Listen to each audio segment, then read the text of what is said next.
এরকম হয় কিনা? বারবার ঘড়ির দিকে তাকায় আর বলে আজকে মনে হয় মুয়াজ্জিন আযান দিবে না, এই মনে চলে গেছে বাড়িতে। তারপরও খায় না। কখন আল্লাহর হুকুম হবে, হুকুমের অপেক্ষা ছাড়া। কত ইমানদার সামনে এত সুন্দর খাবার থাকার পরেও আল্লাহর হুকুম ছাড়া, মুয়াজ্জিনের আল্লাহু আকবার শব্দ শোনা ছাড়া, সূর্য পশ্চিম আকাশে ডুবা ছাড়া খাবারটা গ্রহণ করে না। খাবার মাখে নাকে নেয়, সঙ্গে নিজে বানায়, জিহ্বাটা শুকিয়ে কলিজাটা শুকিয়ে অস্থির হয়ে যায়, তারপরও খাবার খায় না আযান ছাড়া। আল্লাহ রাসূল বলছে ইয়াতরুকু তুআমাহু ওয়া শারাবাহু ওয়া শাহওয়াতাহু। আল্লাহ বলছে আমার বান্দা আমার বান্দে আমার জন্য সারা দিন খাবারটা ছেড়ে দেয়, পান করে না।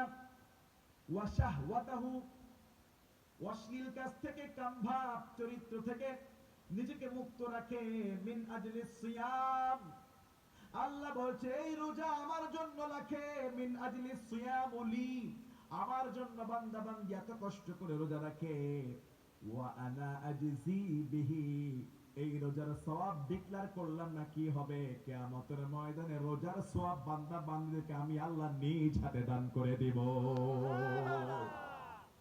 রোজার সওয়াবটা কতটুকু এটা আল্লাহ গোপন রেখেছেন। আল্লাহ বলছে এটার সওয়াব আমি আমার বান্দা বান্দীকে নিজ হাতে দান করে দিব। রোজার সওয়াব আল্লাহ নিজ হাতে দান করবে। ওয়াল হাসানাতু বিআশরি আমসালিহা, প্রত্যেক নেক আমলের সওয়াব 10 গুণ। কয় গুণ? আপনি সুবহানাল্লাহ বললেন একবার, সওয়াব পাবেন 10 বার বলা। আপনি বলবেন আলিফ লাম মিম, আলিফ একটা হরফ, লাম একটা হরফ, মিম একটা হরফ, 3 হরফে 3 10 30 নাকি হয়ে গেছে। সুবহানাল্লাহ। কিন্তু রোজার সওয়াব কিন্তু 10 গুণ আর 70 গুণ না। রোজার সওয়াব 10 গুণ আর 70 গুণ না। রাসূল বলছে আল্লাহ তাআলা ঘোষণা দিয়েছে আস-সাওমুলি, এই রোজা আমার জন্য রাখে। ওয়া নাজিবি, এর প্রতিদান আমি নিজে দিব। আস-সিয়ামু জুন্নাহ, যুদ্ধের ময়দানে মুজাহিদরা যেমন শত্রুর তীর আর তলোয়ারকে ঠেকানোর জন্য ঢাল ব্যবহার করে,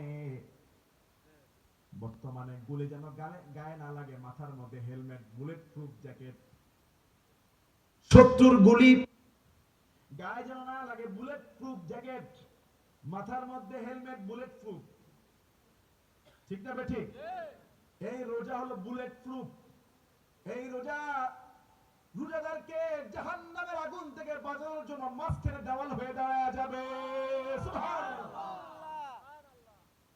এরপরেও তো রমজান মাসে ওয়ারুক বাজারে হোটেলের শাটার অর্ধেক ফালায়া ভিতরে ঢুকে দিনের বেলা মারে, আছে না নাই?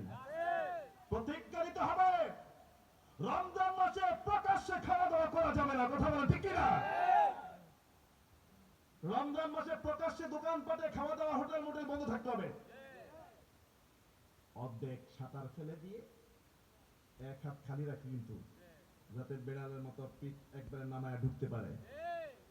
সিগারেট খায়, ভাত খায়, তবে যারা অসুস্থ এরা খাবে, কোনো আপত্তি। যারা মুসাফির সফরের হালতে আছে তারা খাবে, কোনো আপত্তি। যারা বয়োবৃদ্ধ অসুস্থ তারা খাবে, কোনো সমস্যা। যে সমস্ত মায়েরা হাইজাগ্রস্ত হয়ে যায় তারা খাবে, কোনো আপত্তি। কিন্তু যারা সুস্থ মানুষ, এত এত পুরস্কার ঘোষণা থাকার পরেও সে যদি খায়, তার কপাল সে নষ্ট করলো। কথা বলেন না কেন?